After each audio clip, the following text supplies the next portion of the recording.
Okay.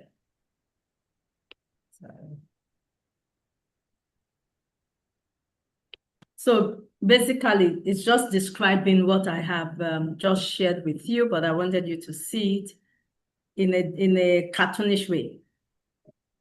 So we were saying that repeated experiences, such as a loving routine, laughter, fear, or chaos, begin to form habits of how the brain reacts. These pathways become automatic responses. How a child reacts to stress relates to others and approaches learning. So a baby's mind is like a blank slate. Please underline that word. A baby's mind is like a blank slate, a white sheet, ready to be written on by experience, environment, and interaction. I want you never to forget that word. A baby's mind is like a blank slate. It is not totally blank. Remember, we have said that, but it is like a blank slate. It has all the neurons, but the connections are very few. It is ready to be written on. What do you use to write on this slate? Experiences, the environment, and the interaction they see. The way you interact with them and the way you will interact with others. A child who hears calm, validating words often builds strong emotional regulation circuits. A child who hears mostly yelling or silence may develop circuits of anxiety or withdrawal. Neuroplasticity. Interrupt you, man. We can't see your slides. You can't. Oh, okay, sorry. And I'm sharing it. Let me share again.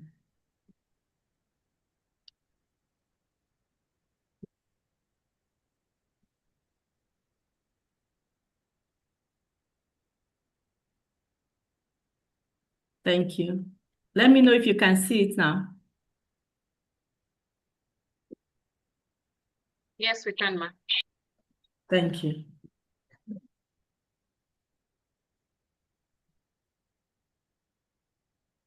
Okay. Okay, so this was the one. A baby's mind is like a blank slate, a white sheet ready to be written on by experience, environment, and interaction. A child who hears a calm, validating words often builds emotional regulation, but a child who hears mostly yelling or silence may develop circuit of anxiety or withdrawal. Neuroplasticity is a gift to us. So I've said all of this, and some of you are going, Kai, I have messed up. Oh my goodness, me too. Is there a way out? Oh, wow. There's a way out, and we call that neuroplasticity. And that's why we are here today. We can remake what has been mad. We can reform what has been misformed. And that is the principle and the gift of God to us, called neuroplasticity in science. Is the brain's gift. It means the brain is moldable. It changes in response to what it repeats. So if this was the former thing you repeated and you decide to change it and start repeating something new pathways, especially for the child, begins to form. Even for adults, new pathways begin to reconnect. And after a while, because you are no longer using that old pathway, it begins to go away. It begins to be forgotten. That is how the brain is ongoing rewiring. Even the more a child practices something, whether emotions, habits, or skills, the stronger that network is. It is not only through practicing how to play the guitar or how to play piano. Many of us use it for piano. We will have piano teachers come and teach our child from childhood 2 times a week, every Sunday, until our child knows how to play the piano. But the moment the child grows into adulthood and does not want to play anymore, what happens? 10 years down the line, you ask the child to come and play piano. I said, Mommy, I can't remember. The reason is because that pathway has not been used. And so it has been subsumed by other things. So you can use that principle to teach, to remodel new behaviors that you want to see the child. So every behavior you see in the child that you don't like, you then have to model the behavior that you like, because that is how learning takes place. Even children with difficult beginnings can rebuild healthier wiring when placed in a safe, structured, loving environment. The good news is that the brain can heal, rewire, catch up if the right environment and inputs are provided. Children don't just listen to what you say, they absorb who you are.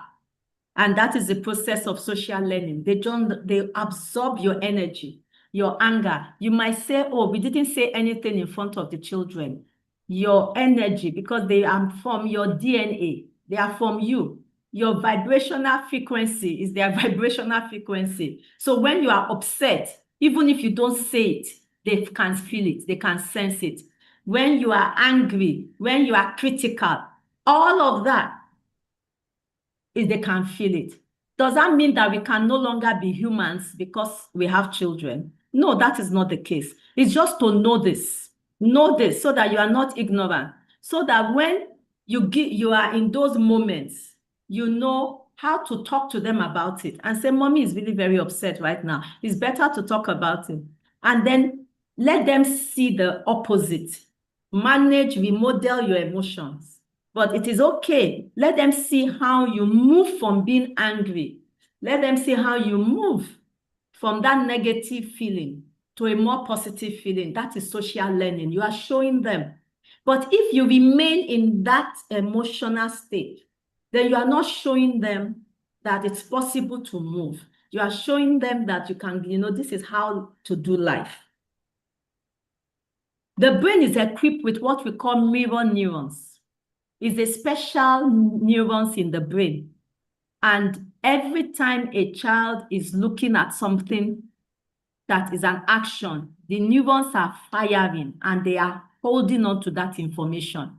And then the child in his brain is repeating that information. And the child will actually physically, so when the child then physically repeats the information, the mirror neurons are also firing. So the more the child repeats what you are doing, the more it is locked in the brain, the more it is coded in the brain. And mirror neurons are lit also when a child is watching TV, is watching, watching things, action and all of that.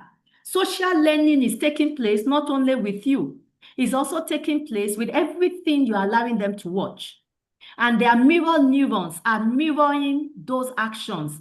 And every time they repeat the action, they carry a gun and they say, let's play gun, let's play shoot. Their mirror neurons is coding it. That is why children growing up will say, let's play mommy and daddy. And when they are playing mommy and daddy, they are playing you. They will call their sister or their friend, let's play mommy and daddy. Then they will stand and do like this. Have you not gone to wash your school uniform? They mimic you. It's part of learning. You think it's just game. It's a learning, it's social learning. The mommy and daddy that children play, mimicking adult behavior, is social learning. They are recapping and rehearsing in their mind what they have seen you do regularly. And it is being strengthened in their mind as the way to behave. Please remember that. A psychologist, Albert Bandura, proposed that people learn best by observing others through a process called modeling. We need to get back to modeling, understanding what modeling is. That's what we call role modeling. His Bobo doll experiment, you can Google it, showed how children imitate aggressive behavior simply by watching an adult act aggressively. And so what are the 4 keys now to social learning? Attention, the child must notice the behavior. Retention, the child stores the information. Reproduction, the child reproduces it. And then there's a reason to repeat it. That is how you can actually use to rewire the same principle. This principle, please take note. This is the principle of rewiring also, where you allow a child notice, you do something knowingly, let the child notice that behavior, call the child's attention, see how mommy does this, see how daddy does this. And then you repeat it. It is done not once, repeatedly. And then the child stores that information. And then the child, you actually watch the child reproducing it. And then you If the child is doing it, then motivation for the child to do it more. You pray, say, okay, good, that is good behavior. Oh yeah, that is good. Most human behavior is learned observationally through modeling.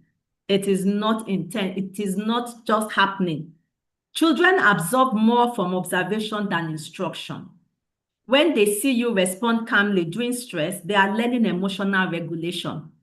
When they hear you say thank you and sorry, they begin to model respect and humility. If they see you yelling, sarcasm, or withdrawal, they assume this is normal for handling stress or disappointment. You say you want your child to say thank you and sorry. How often are you saying thank you and sorry? Are they seeing you say thank you to the housekeeper? Are they seeing you saying thank you to the cleaner? Are they seeing you say thank you to your spouse? How do you want them to learn how to say thank you? If at home on a daily non-stop basis, they are not hearing that thank you from you. It's social learning, modeling. Values are not caught. Values are caught, sorry, they are not taught. It is not, they are caught. Your child is learning from you how to handle conflict, greet others, speak about yourself, react to mistake, show affection, or withdraw. When you say, I'm frustrated, but I need to calm down, your child is learning self-regulation. When you model deep breath or stepping away during stress, your child is learning healthy coping. When you apologize after yelling, they learn that making mistakes is okay and repair matters. They repeat your tone and expressions in their play. They may treat siblings or peers the way you treat them. Even self-talk, I'm so stupid, or I can do this, is learned by hearing how you speak to yourself and others. I knew somebody, and when anything happened, she would say, I'm so stupid, I'm so stupid. And I said one day, why are you parroting your dad here? This is what your dad used to say to you all the time. Why are you now saying it to yourself? And she said, yes. So it has become so much part of her that she's saying it to herself. Her dad, she's now an adult. Her dad is no longer there with her physically. But the word has been coded in her brain that she says it, she maintains it continually by self-talking, by saying it now to herself to continue. I had a situation where a young girl in school, a 3-year-old, went to school and started using her finger, took the other 3 years old to the toilet and started using their finger to try to put into their private part. And when it was found out, it was, how did she know? At home, the nanny, when the mom is away, the nanny will watch erotic movie and practice it on the 1-year-old baby. And she was watching. And so she now went to school and started practicing the same thing, social learning, on her own classmate. Social learning happens in silence. You may never hear them say it out aloud, but they are storing all the information. How do you leverage social learning positively? Model what you want to see. Speak respectfully. Slow down. Use feeling words. Narrate your thinking. Example, I feel tired, so I'm taking deep breath to calm down. Let them know they are watching you. You are the model. Say it to yourself. Say, I am the role model. I am that model. You know, I say to parents, you are the superstar in your child's life. There is peer pressure, but you are the greatest pressure.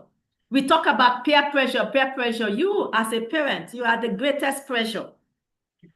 Involve them, invite them to help you solve problems. Apologize when needed. This teaches them humility and accountability.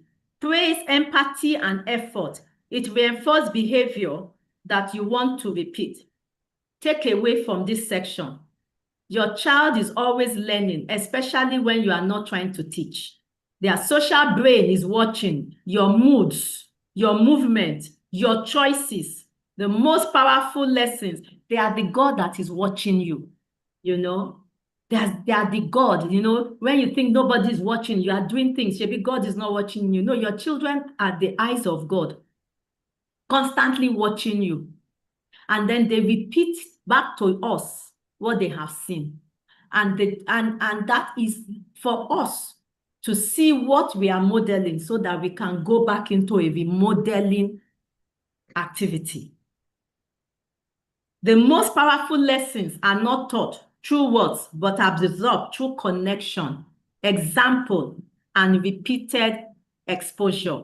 Your child is always learning, especially when you are not trying to teach. Their social brain is watching. No, I've done that. The way you treat,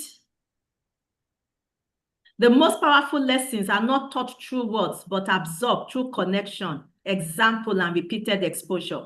The way you treat others becomes your child's future blueprint for relationship. Parents and caregivers aren't just raising children. You are building brains. From now on, I want you to have a different impression about what you are doing as a parent. It's not about math and English. It's not about what teachers are teaching in school. You are not just raising children. You are building brains. You are developing emotional stability. You are developing self-esteem. You are developing future relationship through your everyday interaction with these children. So what is important from this first part? You shape their brain through routine, predictable. Predictability builds a sense of safety.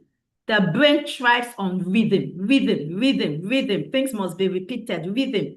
Have a time to sleep, a time to eat, a time to wake up, a time to play, a time, there's this book of Ecclesiastes, there's a time for everything under the sun, a time to cry, a time to laugh. The life is in rhythm.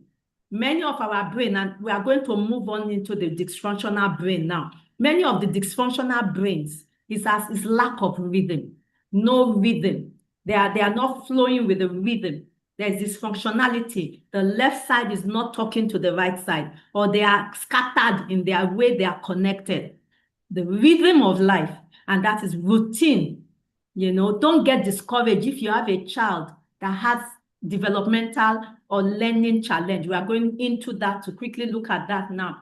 Don't get discouraged. It's a rewiring issue. You can begin to rewire. And part of how you rewire is there are things I'm going to talk about, and I'm talking about. Routine is number one. Connection. Doesn't matter how upsetting it might be, but connection is important to learning. High contact, hugs, smiles, time together, emotional wiring. Emotional wiring is more important than intellectual, than educational, because you can be a nerd, but you don't know how to do relationship. You will not be rich. They did a research, and they found that the richest people are not the ones that made 10 A's in school.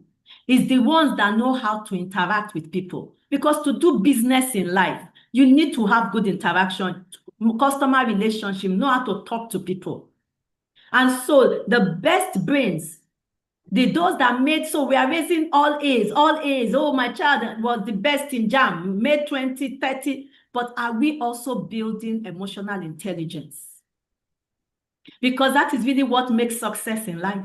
It is not just all the A's. It's not the academic A's. It's not learning how to read and pass exams.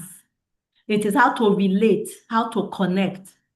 And it is not by keeping them in lessons, studying for 10 hours that is going to build emotional intelligence. It is by interacting, playing games, rolling on the floor, laughing, doing family things together.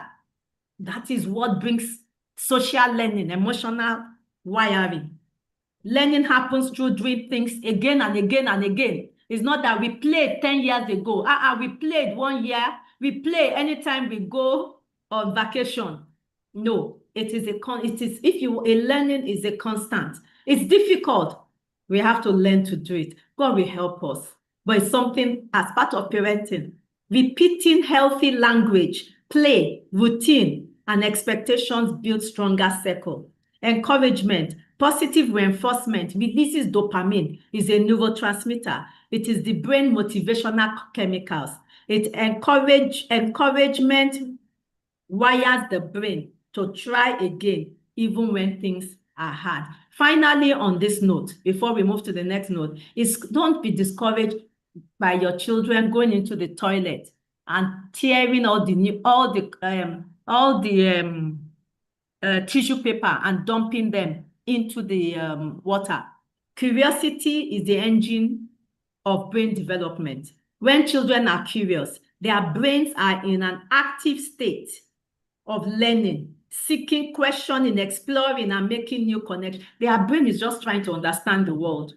And so what we need to do is to look for creative ways to help their brain to learn, so that they don't seek for destructive way, destroying your TV, your radio to learn, because their brain needs that information to connect. Okay, I'm going to, instead of suppressing curiosity, allow questioning, explore together, create safe opportunity for them to learn. Okay, let's take a deep breath. I'm about to jump to the final segment. Take a deep breath. And can you give me some feedback? Can you type in the chat box, what have you heard so far? Before I get into, so I have talked about the normal. I want to talk about the not so normal now. And what do we do with that? But before I go into that, can you type on the chat what you have heard so far?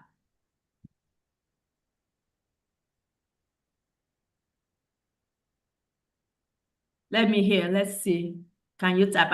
And if you have questions, please type the questions. And can you, what have you heard? I'm waiting. Let me see one. Yeah. Thank you. Somebody is saying something. Emotional connection with your kids. Thank you. Yes, ma'am. I want to see what we are saying. I've increased in knowledge. Wonderful. Yes. How are you feeling right now? What are you hearing? I don't want anybody to feel condemned. That is not why you are here. Emotional intelligence makes a successful life. I tell you. Remodeling your emotions, let them see how you move from negative. Oh, beautiful. Yes, ma'am. Remodel. It's okay to make mistakes, but remodel. Teach them to laugh. Children are learning even when you are not willing to teach. Yes. Parents should model. Yes, yes. Encouragement. Even before I say slap for yourself, is already slapping. Emotional knowledge with your kids. Neuroplasticity helps to remodel and repair brain. Yes. Yes, we should allow them explore. Yes, modeling is key. Yes, curiosity is the engine of the brain. Yes, don't suppress curiosity. Yes, repetition helps build the brain at the early stage. Yes, children see what you do, not just what you say. Yes, as a parent, you need to be a model. Yes, increase relationship with your kids. We have to be consistent in our character to keep our children stable. Yes. Play with them always, yes. I noticed my child's curiosity lately, wanting to learn even though he can't speak. Yes, yes, yes, yes, yes, yes. Even if your child can't speak, even if your child has learning disability, the brain is growing. Don't give up. And we are going to look into that now. Don't give up. Have hope. You know, can we please have the recorded version? Yes, yes, yes. It's going to be on YouTube. You can. And share it. Share it. Also, connection helps their brain. Yes. Yes, the most powerful thing you can have. Wonderful. I'm proud of you. Wonderful. Thank you. I can see, yes, great. I can see that we are. And then if you are on YouTube, please, even though I might not be able to see you, please, I want my people, please, you too, write, please, write things, you know, what you are feeling, what you are hearing. Kindly, I know that quite a number of people are watching on YouTube. Please, kindly write also. You are part of this. Social gathering helps them develop a lot. Yes, it's not about 10 hours in school, you know, and in class. Do you know that our school most times do not even have playgrounds to play? Even during break time, Children are not playing. They are doing assignments. What in the world are we doing? I thank God for neuroplasticity that allows, me too, I thank God for that. That there is hope. God did not leave us without hope. Spend quality time, quality, intentional. They love their family like grandparents. Yes, yes, yes, yes, yes. Okay, amazing. Keep writing it. Let's go on to the next thing. Okay, so phase 2 is, I've talked about the normal. Now, there are times that things do not go the normal way.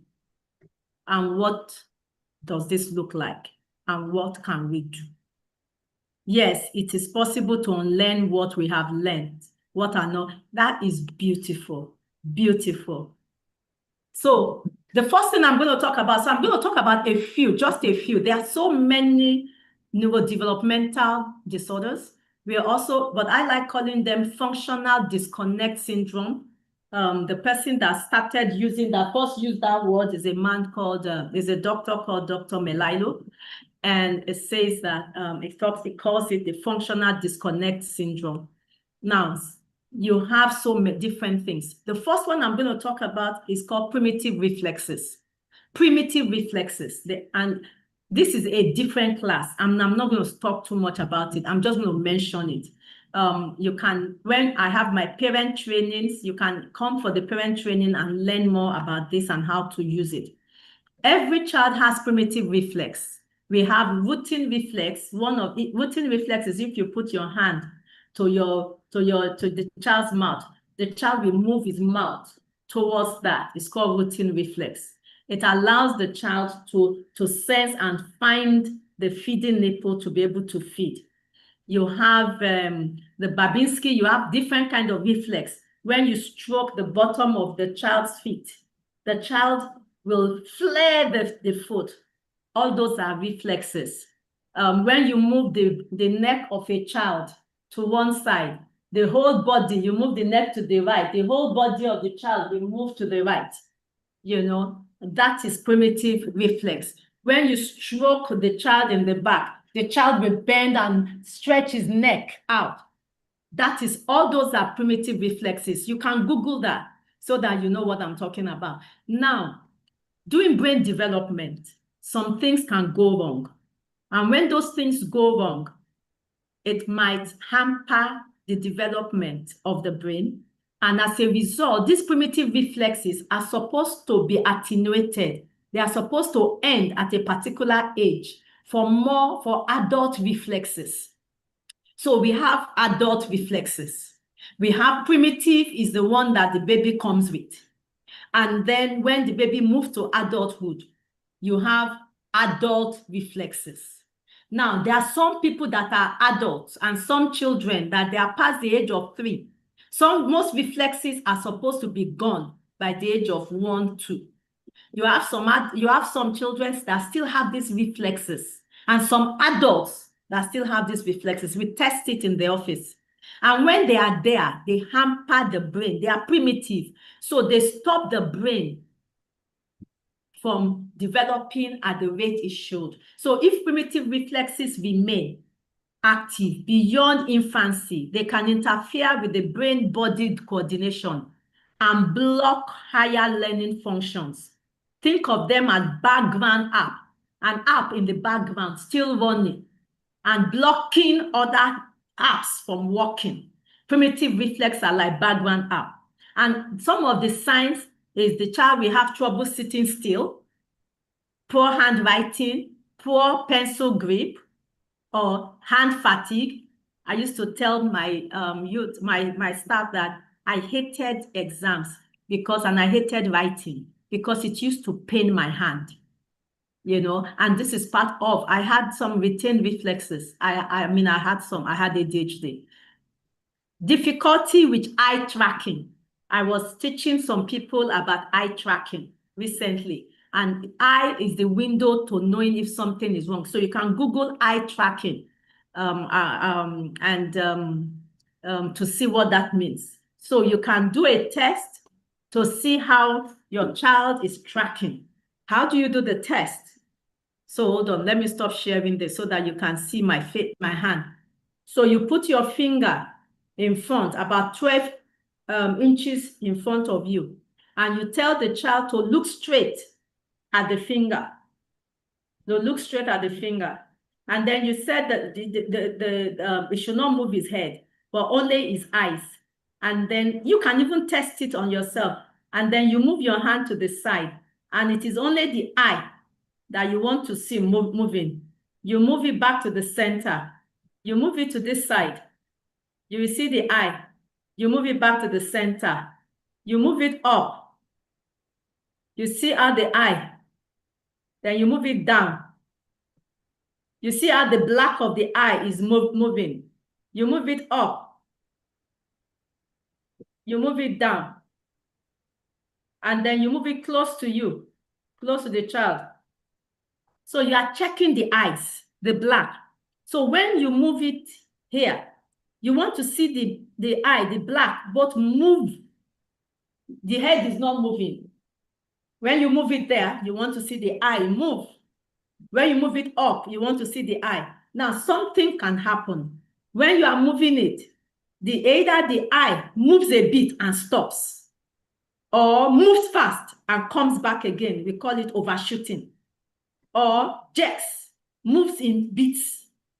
Then there's something going on with the brain. It is used to test, things going on with the frontal part of the brain. So it's either the eye, as you are moving, it's not smooth. It's jerking, or it is overshooting. Those are some, they call that eye movement.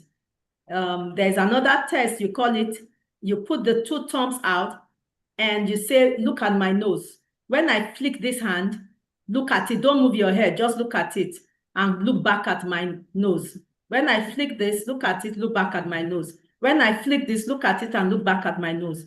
You will be able to see if the child is able to, if the person is able to do that. We call that eye tracking.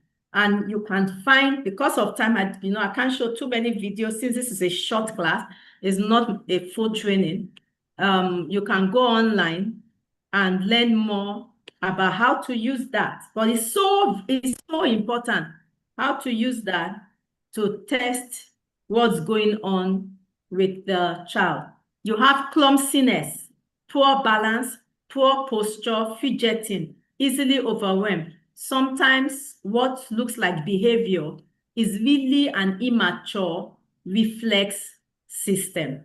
Now, what are some of the brain hacking techniques that you can do? When the child has some of these things going on. Movement before study, jumping, dancing, crawling stimulates the brain-body coordination and alertness. Movement before doing anything. I had a child that had autism, and anytime we wanted to do something, it was impossible because the child was. So I developed a technique. When they come to see me, I will first take the child at that time to a trampoline and have the child jump, jump, jump, jump, jump. By the time the child has jumped and then come down, or I'll get them to, and I'll say, okay, just be running around. And then after that, we're able to sit down and focus. Brain gym, using cross-crawl, crossing into the opposite direction, improves focus, memory, reading, and readiness. Music and rhythm, slow rhythm, music, and calms, upbeat rhythm, boost. You see, remember I said the brain is rhythmic. And so because anything that is rhythmic, music is rhythmic. Tan, tan, tan, tan, tan, tan. Music is very helpful, to the brain, to help to create rhythm and help the neurons to reconnect. It's very powerful. Rhythmic music. Let it be rhythmic. That is not just noisy, like the drum we beat sometimes in church. We are just making noise. Boo, bush, bush, bush, bash, bash. No, that is not the one that wires the brain. It is the one that is rhythmic. tush, tush, tush, or the dun, dun, dun, dun, dun, dun, dun, dun, dun. Those are the rhythmic ones that, hymns that helps. Positive touch, stimulates, hugs. They release oxytocin. When a child is, what do you call it, meltdown, just bring the child and just hold, hug. Even when the child is struggling, I don't want, just keep the child there. After a while, the body will calm down because eventually oxytocin is released. Now, we are going to quickly go through this dyslexia, autism, ADHD, and sensory processing difficulties. There are many more that, can happen to the brain when the brain does not wire properly. There are so many things that can happen, but these ones are the most common right now in our time. They are dyslexia, autism. I'm sure most of us have heard this. Some of us on this platform, some of us, the children, have some of this diagnosis already. So I want to just, quickly look at this. Now I want to say something. For most of them, the biggest change is in this part of the brain. The executive functioning part that is affected. Remember what I said, by the emotional part. This part is the part that is most affected. 50 to 20% of people have a learning disorder. 70 to 80% of special education students have a reading disorder. Intervention in kindergarten helps 90%. If no intervention, poor reading skills pass 9th grade in 75% of cases. It is a syndrome of multiple signs, and it continues into adulthood. Dyslexic people have problems reading, writing, spelling, behavior, balance, coordination, self-esteem, executive functioning. Writing messy, drifty, awkward. They can't hold the pencil well. They have different sizes. The memory is on memory instability, poor grammar. They have problems with name, dates. Lists are difficult. They have difficulty spelling. Letter, they reverse letter and words. They can stutter. They have articulation error, poor verbal recall, difficulty building vocabulary. They have a poor directional sense. They have difficulty differentiate between left and right. You tell them to go right, they go left. Poor control of temper, poor impulse control. The emotional brain is very heightened because this part, the brake system, the control system is down. Obsessive compulsive behavior. They don't have very good fine motor skill. So when they grip something, it falls down and you repeat them. Why is your hand, anything you hold is always falling down? Their grip is poor, so as a result, they spill things and then they are not coordinated. And so they fall over things. They have problems with tying their shoes, have problems with sport, walking, even running. When they are running, they are moving in a funny direction. Then they have a lot of psychosomatic symptoms, headache, nausea, vomiting. They bedwetting. They have poor control, impulse control. They have phobias, darkness. They are afraid of the dark, afraid of height, afraid of getting lost, afraid of going to school. They avoid all kinds of activities that are physical. They feel inadequate. They have problems with concentration. They are slow to learn, to connect between words and sound. And then they are slow to learn new skills and memorize and rely on memorization without even understanding it. Their language development, it's not fully developed. So as babies, they focus on phonemes, mama, dada, but then they have difficulty moving from phonemes to graphemes. And these are like fi, li, push, all those ones. It becomes, as the more the language is complex, the more difficult it becomes for them to be able to, they can do the simple one, but the more complex, it becomes more difficult. You have two categories. You have the acquired, and the developmental. The acquired are those that they start out well, but as a result of accident, injury, falling down, hitting their head, then they develop that disconnect. And then you have those that they are born. It's congenital. It's something that has happened in the brain. Now, what can you do? One, seek help. Don't, if you can, seek help. But these are things that you can do by yourself. Don't beat the child. Don't think that the child is making your life miserable. Reach out. You can reach out to an occupational therapist. You can reach out to a psychologist. You can reach out to, we have the Brain Gym Center, our center. You have, you help them then, but what can you do? So let's look at what you can do. Reading, you can read to them. Reading to the children. You help them to develop greater vocabulary, better and slower pronunciation, demonstrate good grammar, engage higher thought centers, makes imagination work. Read to them, sit down, just spend time reading to them. You are going to help them improve. But there are some things that are done clinically to also help them to reconnect the brain. You can go, if it's a primitive reflex, there are primitive reflex integration exercises that you do on the floor. There are exercises that are done on the floor. We do what we call brain mapping and brain training that you can do to help their brain to see what is going on and to reconnect. You have exercises that can be done. Then you have sensory processing. These people are children that have reduced ability to integrate their sensory input, limited response to sensory stimulation, difficulty using sensory. So any sensory thing is either hyper, their cloth, everything on them feels uncomfortable. Their shoe, food in their mouth, that is hypersensitivity. Then you have hyposensitivity, where they are unresponsive to sensations. And so you have those ones, you have some of them become high risk takers because in life as they grow older, because they are trying to experience more, they are seeking, they are sensory seeker.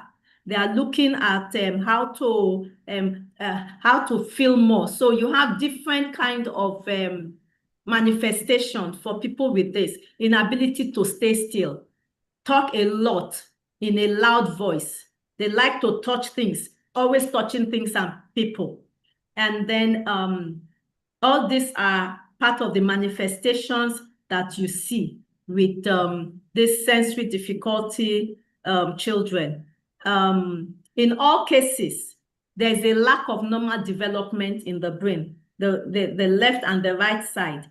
And it is you have occupational therapy. Just Google occupational therapy techniques.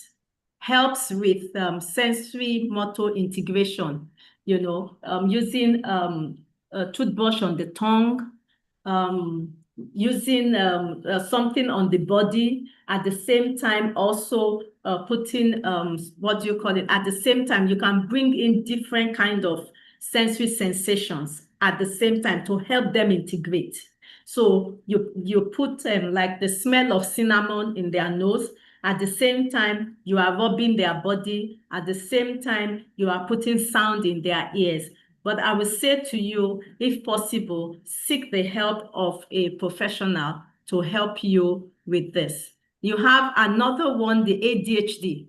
That is ADHD. The child has can have any of those three: inattention, difficulty, poor attention to detail, difficulty maintaining attention, doesn't listen when spoken to, fails to follow through or finish tasks, difficulty organizing tasks, forgetfulness and all of that, fidgets, hyperactivity, fidgets or screams in seats, gets up and moves when seated, run or climb excessively,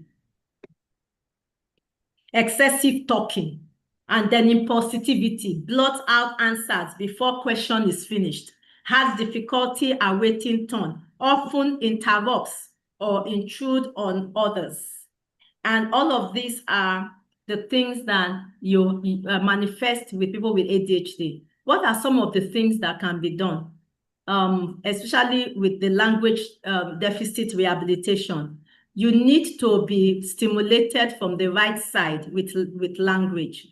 Listen to books on tape with right ear only. Sit in class in front left side of the class. Only write with right hand. Look at the text presented towards the right view. So for the dyslexic person that has a problem with language and reading, position, part of the rehabilitation is having the child, having the person do things from the right side. Because when you do that, then you are stimulating the left side of the brain. So if I do anything on your right side, I'm stimulating the opposite side of the brain. Remember that the dyslexic people, their left side needs to be stimulated because that is where language is more defines, language speaking and all of that. And so you stimulate from the right side, and then the right side of the body, you do things from the right side of the body to the left side of the brain. Now, there are quite a number of exercises that can be done. All of these things, we call them functional disconnect syndrome. All these things I've mentioned, whether autism, whether ADHD, whether all of them are very, very similar in the way they look. It's just that they are on different spectrum. So autism, like I said here, autism is like the what you call it? It's on the extreme of the others. Dyslexia is on this side. Autism is on this side. But they are all things. They all involve the brain. They all involve something happening with the brain. Now, I'm going to round up by looking at finally, what do we do? I've been talking about what do we do. So I'm just going to bring all of that together. What do we do? As I said, it is all a brain thing. And so there are things that we do. First of all, number one, you want to assess. You want to, there are things, like I said, you can do on your own. And I have mentioned so many of them. I have mentioned the primitive reflex attenuation. I have mentioned modeling. I have mentioned reading to the child. I have mentioned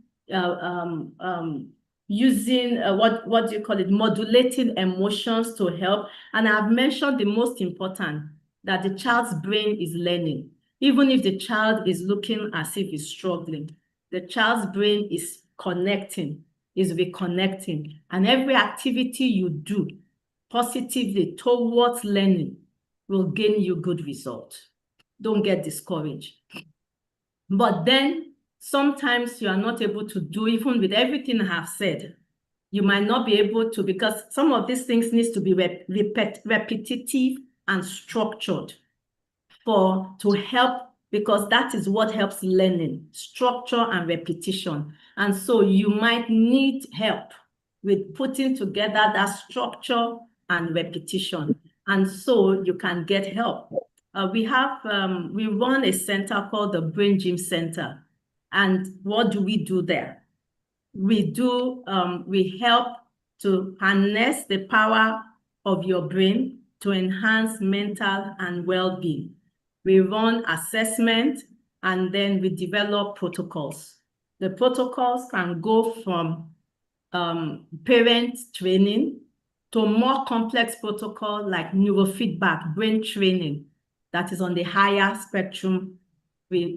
But we start with what you call brain mapping. With brain mapping, we see what is going on in the brain. And then after that, we now discuss what interventions can be done, whether it is parental training or neurofeedback or, nutrition, because there are sometimes some supplements, some things needs to be put in the diet. to help with the brain. We also have what you call the brain gym boot camp, where we work to teach a lot of these things I've been talking about, hands-on. We work with there's a boot camp coming up, and then we have the what you call it, brain parent training, where we sit down together and we look at this thing hands-on. Your slides are not changing here. My what? Your slides are not changing over here. Okay. Okay. So we have the brain mapping, brain training, nutritional assessment that we do. The brain mapping that we do is a non-invasive procedure that measures the person's, is either an adult, a child, anybody. But for a child, we don't do below the age of 5. The child must be able to sit still be able to do brain mapping. And so we do from the age of 5 up. So we have the brain mapping that measures brain activity. It yields critical information to design customized programs to include neurofeedback or parental training programs. With the brain mapping, people have been asking me what's brain mapping, so I'm spending time to explain it. We identify irregular brainwave patterns and the region in which they occur. It points to areas where brain activity may be too high or too low, where things are abnormal brainwave pattern. Reveal areas of the brain that are not optimally communicating with other regions of the brain. And then it aids us in diagnosing psychiatric and cognitive condition. Brain mapping can expose brain injuries. It can indicate level of stress in the brain, and it helps with the therapy process by creating a better understanding of the symptoms. So when we do a brain map, we get a picture like this. For instance, this picture is a picture of a brain that is close to optimal because you have more gray than red, yellow, or blue. Wherever you have red, the brain wave is too high. Where you have blue, the brain wave is too low. Where you have yellow is extremely high. Where you have deep blue, it's extremely low. So you want, in the brain map, you want as much gray than any other color. Now, this is the brain of a child with ADHD since childhood. You can see that in some areas you have more yellow and red, and in some areas you have more blue and dark blue. So for instance, alpha is a part of the brain wave that is high in your brain when you are daydreaming. So for this child with ADHD, alpha is so high. The child is daydreaming even while the child is awake. Then high beta is the brain wave involved in planning and critical thinking. It is very low all over, at the back and at the front. So the brain wave that is involved in planning, critical thinking is low, but the one that is involved in daydreaming is high. Now, when we see something like this, we know that something, okay, this brain needs help, needs to be trained, either through neurofeedback or through parental or some activities that the parent are taught to do. This is the brain of somebody that has high cortisol, a lot of stress. You can see red and yellow all over the place. That means the brain wave is too high. That's why you can see in those places. And so we use things like this to check what is going on in the brain. And then we are able to then propose what are the interventions that can be done. Some interventions, these are some of the strategies, and I'm not going to go over them because this is a training for another day to look into each one of this. But there are various intervention strategies that you can use. And when we do our parent training, a parent training is coming up in August.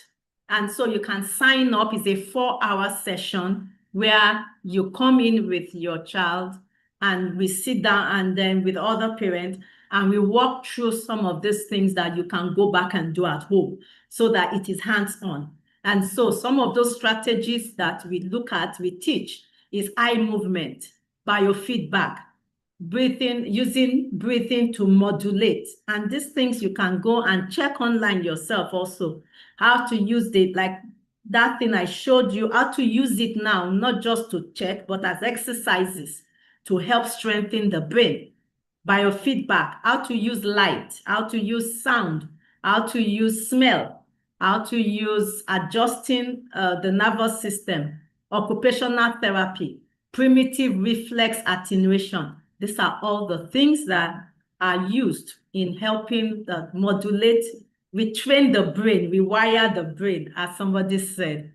And so during the parent training, we focus on some of this to begin to teach you hands-on things as a parent that you can go and do. So these are some of the information on them. I'm just going to jump and look at some of them. Music is a brain exercise.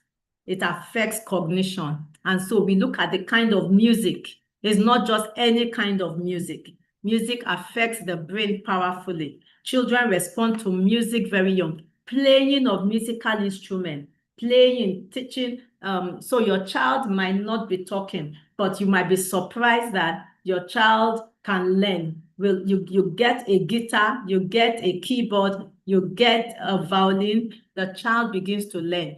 That will actually help the child rewire the brain and help the child towards resolution. So there are so many different things that we call it the Mozart effect, where music will inspire a limbic reaction, the emotional brain, calm it down, stimulate healthy reaction, and then it is calming and pleasant. The right brain is for music appreciation. The left brain is for focus on technical component. So depending on the part of the brain that you want to you want to modulate, the kind of music that you use. Also, there are supplements that the children can take. There are foods that helps with brain. Just know that B vitamins are brain food. B vitamins are brain food. You also have supplements like magnesium, L-tyrosine, ginkgo biloba. You have ginkgo biloba for children that helps stimulate the brain. Remember, it is the frontal brain that is very important. Now, what are signs that your child is struggling? Meltdowns. The brain is flooded with emotion. Logic is off. Fidgeting.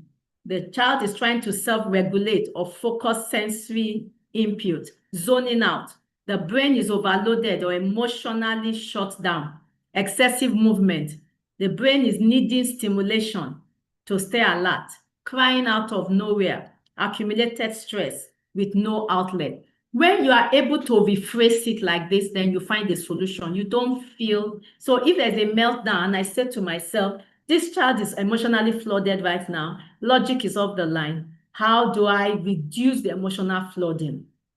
That's why I said that hugging and holding there until the child is it calms down. Fidgeting, the child is trying to self-regulate. When I'm uncomfortable, you are fidgeting. What do I do to help this child regulate himself or herself? Zoning out, the brain is overloaded. How do I help this child to calm down? Excessive movement, this child is needing stimulation to stay alert. How do I help with stimulating the child with, to be productive? So these are things information that are very good for the child. Aromatherapy, smell, peppermint. You have different kind of essential oils in the market now. Oils, small bottles. I can show you some of mine here. There, and you just put it in their nose, on their collar. You have different kind of, you have them in bottles. Essential oils that are in the market that are good for calming the nervous system. It's very, very, the olfactory part of the brain, nerve, or the part of the brain stimulated by smell, a sense by smell, the frontal part of the brain, the amygdala, the emotional part of the brain stem, just different parts of the brain. Then occupational therapy modalities, jumping, bouncing. Remember I told you the child with autism, that I will have the child jump on trampoline, wobble board, climbing, cross-crawling, play games with them. It's not about problems. Don't make it aerobic dancing music. Don't make it look like, this child has a problem and our life is messed. Oh, our life is difficult. No, do those things, play, laugh, and you will find that brain begins to rewire. Please note this exception. Mindless, repetitive action does not build brain. Mindless, your mind is not there. Your attention, just be doing. Your attention is not there. It has to be intentional. It cannot be mindless, repetitive actions does not build brain.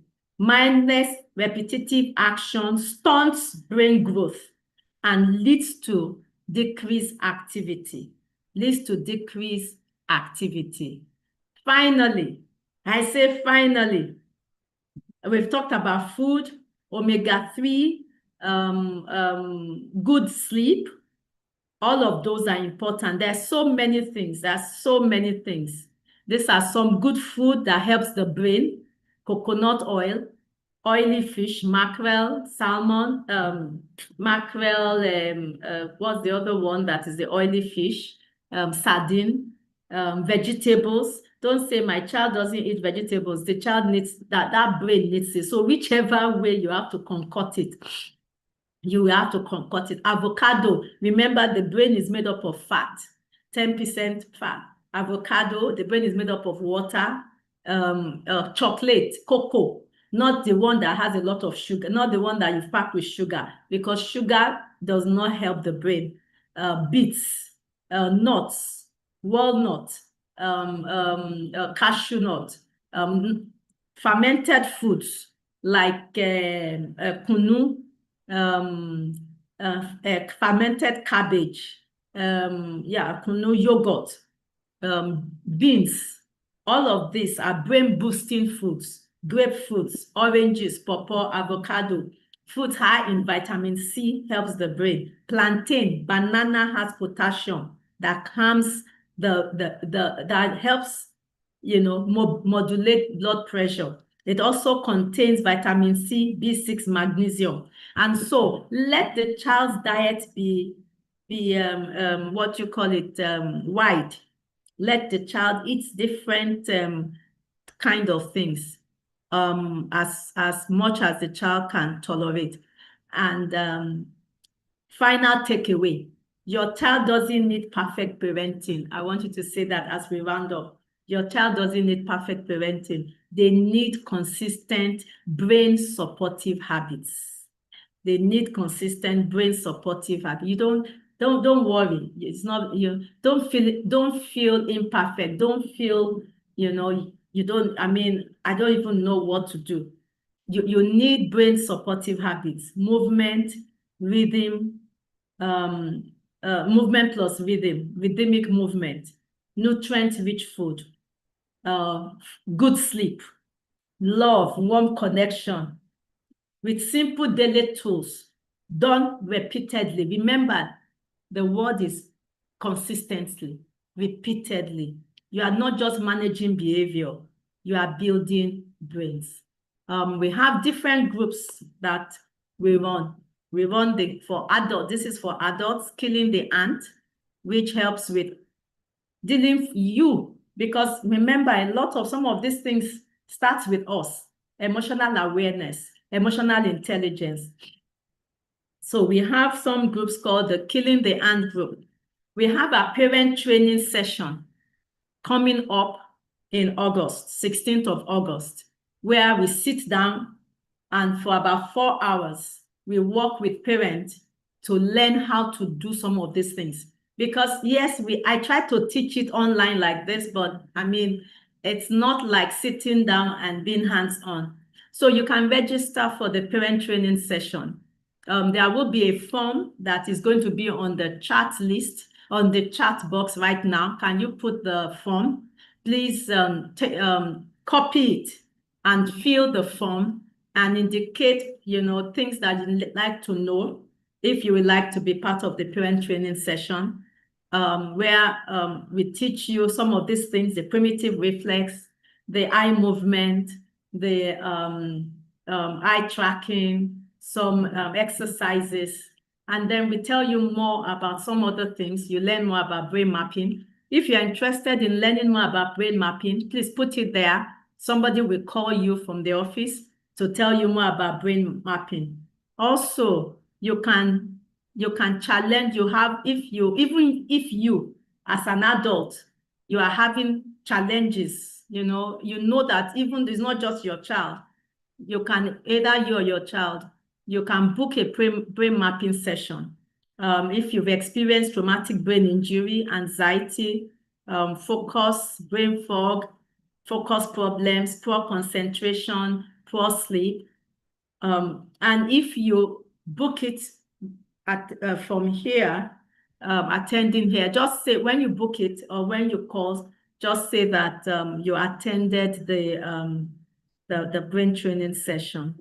And then we have the brain gym boot camp coming up during the summer. And so if you're interested in having your child be part of this 2 weeks boot camp, where we go through different exercises, brain training, and your child doesn't have to have autism, or you just want the child to improve cognition, then you can, you can have the child come to the brain gym boot camp. Or if you're a school and you want to incorporate this into your program, then you can come for the brain gym training program, where you are taught to put this into your school. So thank you, thank you, thank you. What are your questions? Let me stop sharing this. And do we have questions right now that you want me to answer? I know this is like drinking from a well, and that's why we have all those other activities. So there's a form that is going to be on the chat. I don't know for the YouTube people, I don't know how they are going to get that. Yeah, they have a form on the chat. You can ask your questions and somebody in the office will get back to you.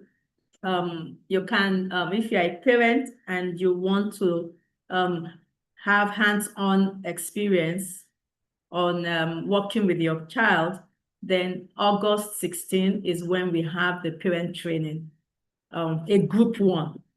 You can do an individual one, but the group one is cheaper for you if you do the group one. But you can also come in if you can't wait till August 16 and do do that. We also have the brain mapping that can help us see what's going on, and then we are able to recommend And our brain mapping, we also do bioenergetic body scanning that shows us what else might be going on. If there is a food sensitivity, if there is some other things that might be some neurotransmitters. We also have that bioenergetic scanning, and we always recommend that both of them are done. So you can find that out. Also, we have a free podcast that we are starting, and you can also let us know if you would like us to be sending you the link for the podcast. So, and then finally, we have a group coming up for parents now. It's called Reparenting Yourself. You are going, I've not modeled. I need to sort out poor modeling done for me.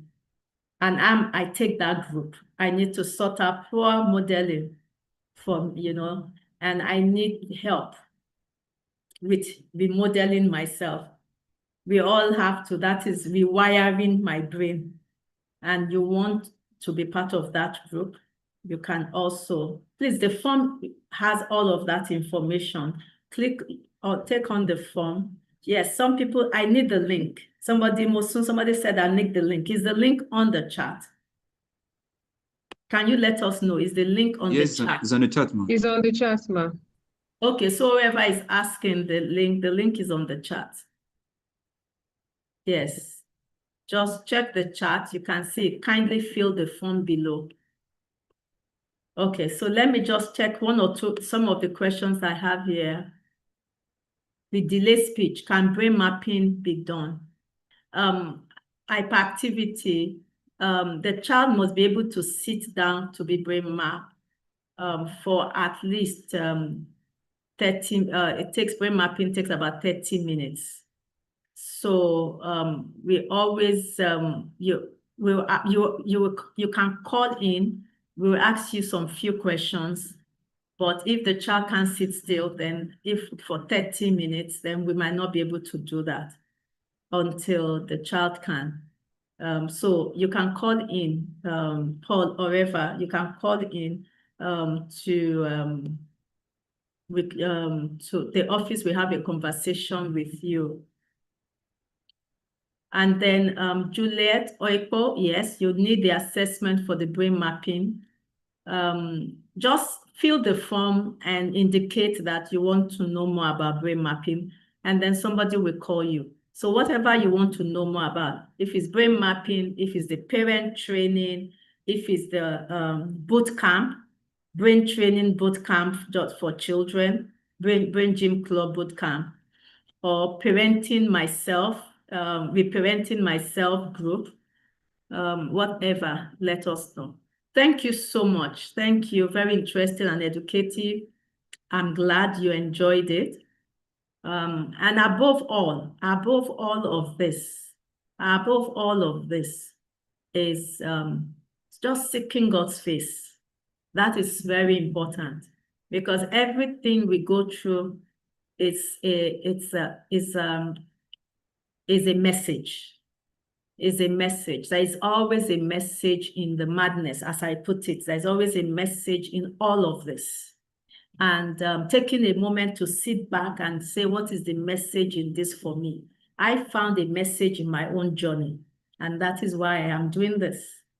God, I was able to find a message. And so sitting back to say, ask yourself, this looks bad. This is, I wish that my child does not have this. I wish that I didn't have to struggle with, when you read my book, you will see all of that in it. I wish I didn't have to struggle with all of that. But there was a message, and there's a beauty that has come out of all of this for me.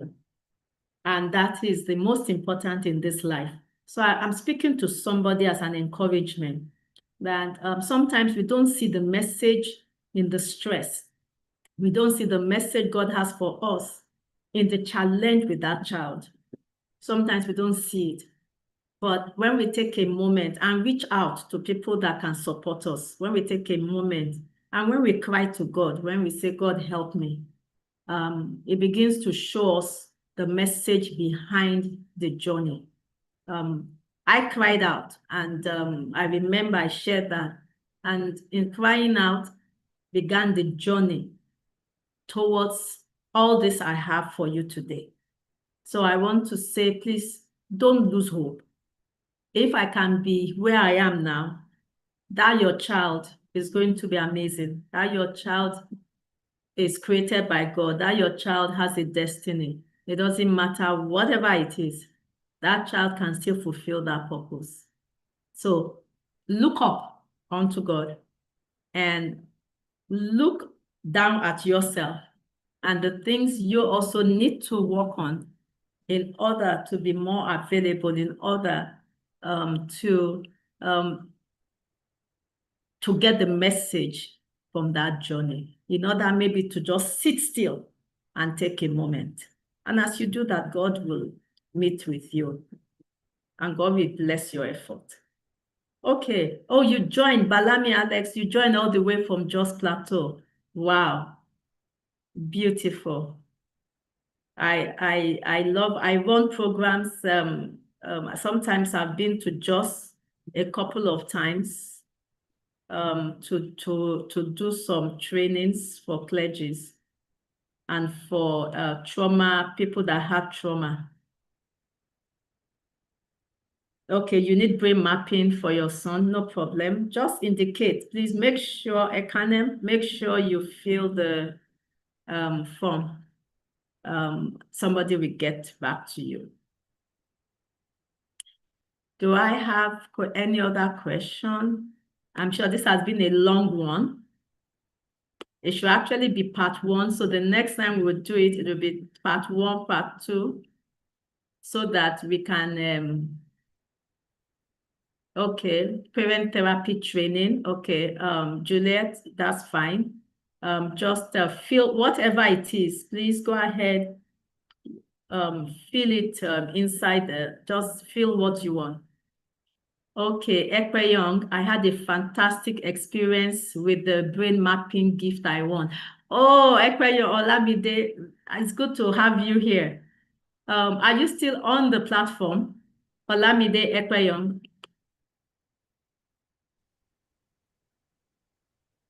Are you still on the platform?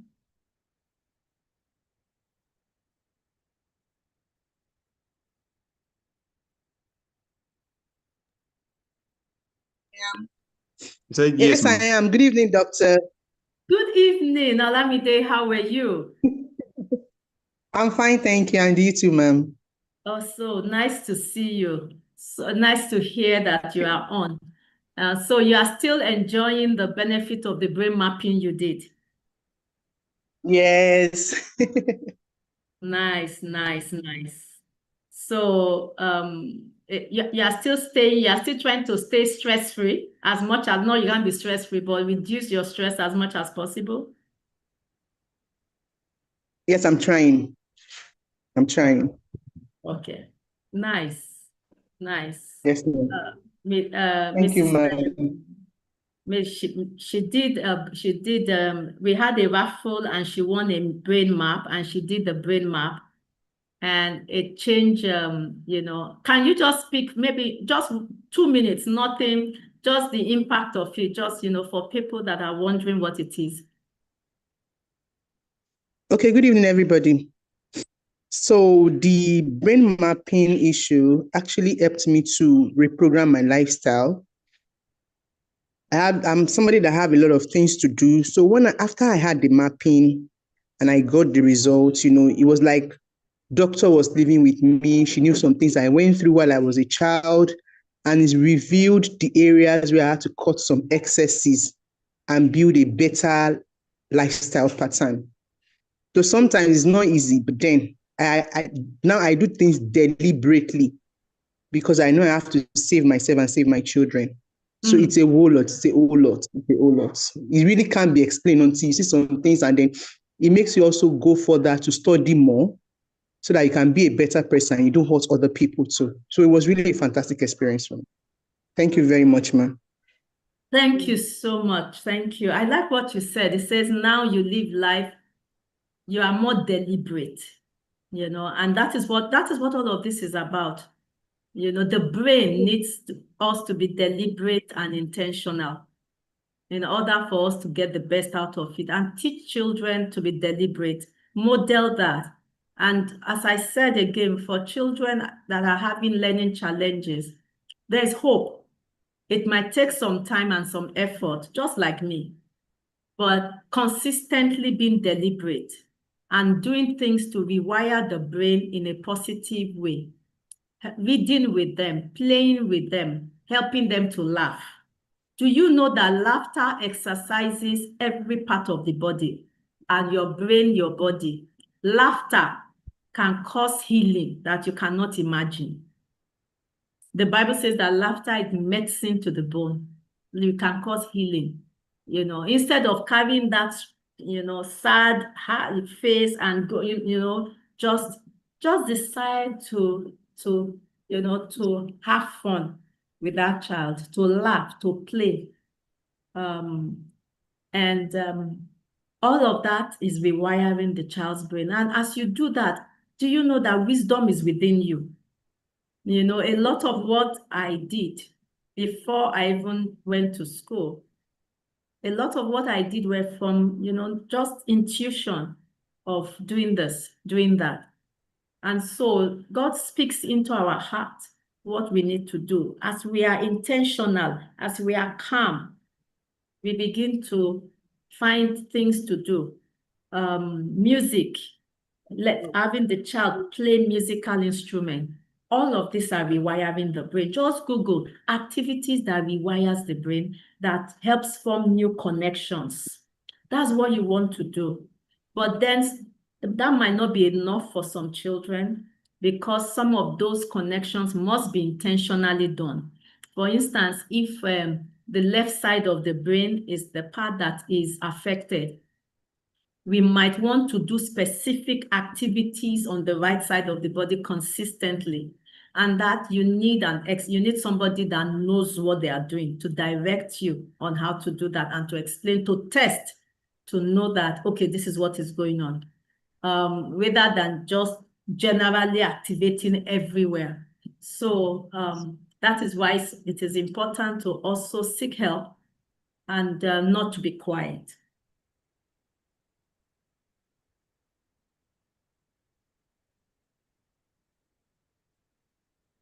Thank you so much. Thank you, Pastor Mrs. Tutu, for your... Why? Tell me why, if you can explain to me why you want me to speak to you. I understand. Okay, so we've come to the end.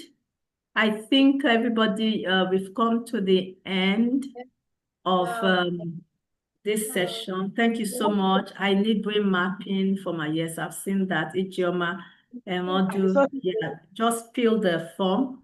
We will get back to you. I don't know if they are two, but I used to see one. And if you're on YouTube, please reach out. The number, please can you put the number for them to reach out on?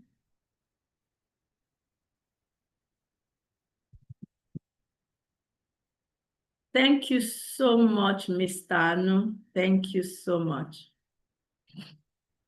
I hope that there's a greater understanding of the brain for you.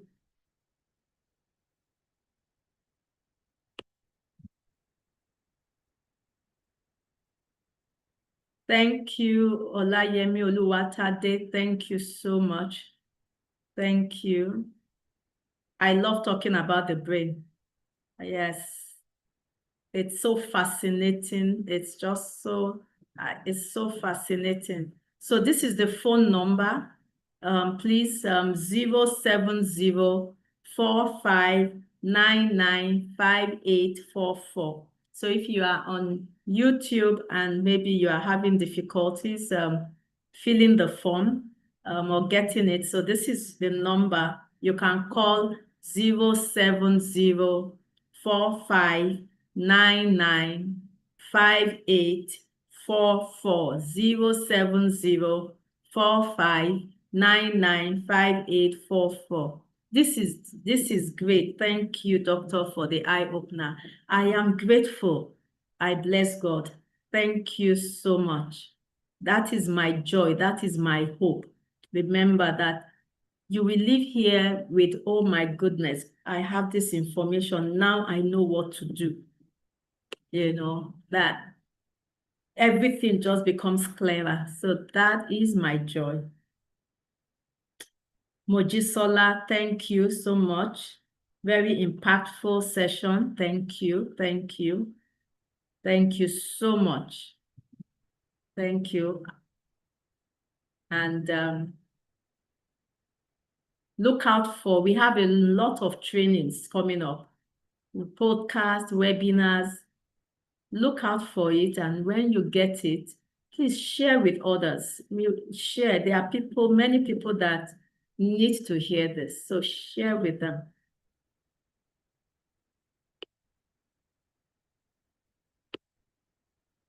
Okay, I know we don't want to go. Some of us like, let's keep this conversation going. But every good thing has a time where, it closes down. So this is closing down right now. This is closing down right now. And as it's closing, I just want to end with a prayer. I started with a prayer. I want to end with a prayer. And I want to say, Father, Lord, we have engaged, we have learned, we have heard. My prayer is that the person, everyone that needs an answer will have received an answer. Everyone that had a question and had need of help in one area or the other have received that answer today. But even beyond today, that this will kind of instigate a desire to learn and to know more. And this knowledge will be, additional knowledge will be added to it. I pray that our children will be better for it. Homes will be happier.